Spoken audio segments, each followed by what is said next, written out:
अस्सलाम वालेकुम, welcome to my another video. तो दोस्तों, इस वीडियो के अंदर हम सॉर्टिंग और फिल्टर के बारे में जानने वाले हैं कि सॉर्टिंग और फिल्टर होता क्या है और ये किस तरीके से यूज़ किया जाता है। सबसे पहले मैं आपको इसका कॉन्सेप्ट बता देता हूँ। तो सॉर्टिंग और फिल्टर हम यूज़ क्यों करते हैं, मैं उसका आपको कॉन्सेप्ट बता देता हूँ। फॉर एग्जाम्पल, मेरे पास ये एक शीट है, इसके अंदर मेरे पास कुछ स्टूडेंट्स हैं, उनके रोल नंबर लिखे हुए हैं, फादर नेम वगैरह लिखे हुए हैं। अब ये मेरे पास सारी क्लासेस के मिक्स रोल नंबर लिखे हुए हैं।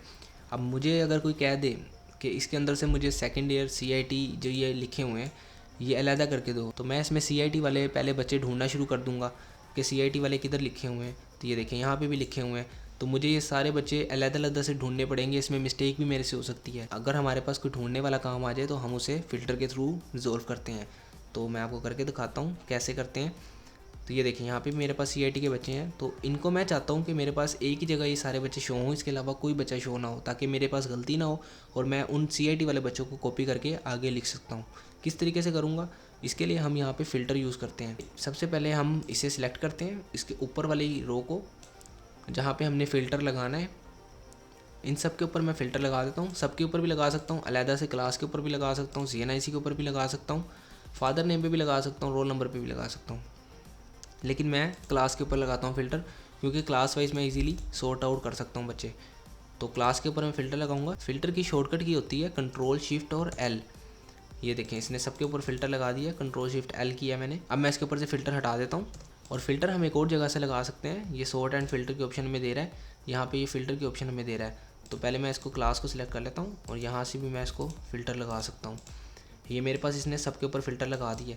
अब मैं चाहता हूँ मेरे पास सेकेंड ईयर CIT के बच्चे सिर्फ शो हों और बाकी बच्चे शो ना हो। तो इसके अंदर मैं चेक करूँगा सेकेंड ईयर CIT वाले बच्चों को और बाकी सारों को अनचेक कर दूंगा। तो मेरे पास सिर्फ और सिर्फ सेकेंड ईयर CIT के बच्चे, अगर आगे पीछे होके भी लिखे हुए हैं, तो एक सीक्वेंस के अंदर मेरे पास आ जाएंगे।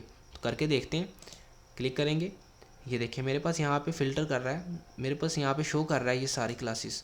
अब मेरे पास ये देखें सिलेक्ट ऑल हुआ है, इसे मैं चेक करता हूँ। ये मेरे पास सारे बॉक्स खाली हो गए हैं। अब ये मेरे पास सारे बॉक्स अनचेक हो गए हैं। अब मैंने सिर्फ और सिर्फ सेकेंड ईयर CIT के बच्चे लेने हैं, तो उसके लिए मैं सेकेंड ईयर CIT वाले बॉक्स को सिर्फ और सिर्फ चेक करूँगा। और उसके बाद जब मैं ओके प्रेस करूँगा तो मेरे पास ये देखें, अब ये देखें मेरे पास सेकेंड ईयर CIT के बच्चे यहाँ पे शो कर रहे हैं, बाकी बच्चे मेरे पास हाइड हो गए हैं। अब सेकेंड ईयर CIT के बच्चे मेरे पास एक सीक्वेंस में आ गए हैं। अब सेकेंड ईयर CIT वाले बच्चों को मैंने जो भी करना है, मैं इसे कॉपी कर सकता हूँ ईजिली। इसको मैं यहाँ से कॉपी कर लूँगा, एक ही जगह पे मेरे पास कॉपी हो जाएंगे। Ctrl+C करके मैं ऐसे अगली शीट में अपने पास पेस्ट भी कर सकता हूँ, Ctrl+V करता हूँ मैं। ओके, ये मेरे पास अगली शीट में पेस्ट हो गए सारे। तो इसी तरीके से हम लोग इसको मैं वापस करने के लिए क्या करूँगा, अब मैं वापस पूरी शीट पे जाने के लिए क्या करूँगा, इस बॉक्स को मैं क्लिक करूँगा और क्लियर फ़िल्टर फ्रॉम क्लास करूँगा। ये देखिए, अब मेरे पास पूरी शीट ये शो कर रहा है। इसी तरीके से मैंने अगर सिर्फ और सिर्फ क्लास में फर्स्ट ईयर CIT वाले लेने हैं, तो ये मेरे पास सिर्फ और सिर्फ देखें फर्स्ट ईयर CIT वाले इसने दे दिए। और उसने मुझे बता भी रहा है ये कि हमारे पास इसी सीरियल नंबर पे ये बच्चे पड़े हुए हैं। उसके बाद आप कोई और भी ले सकते हैं। यहाँ पे सेकेंड ईयर CIT थी, सेकेंड ईयर इलेक्ट्रिकल लेके देखें आप।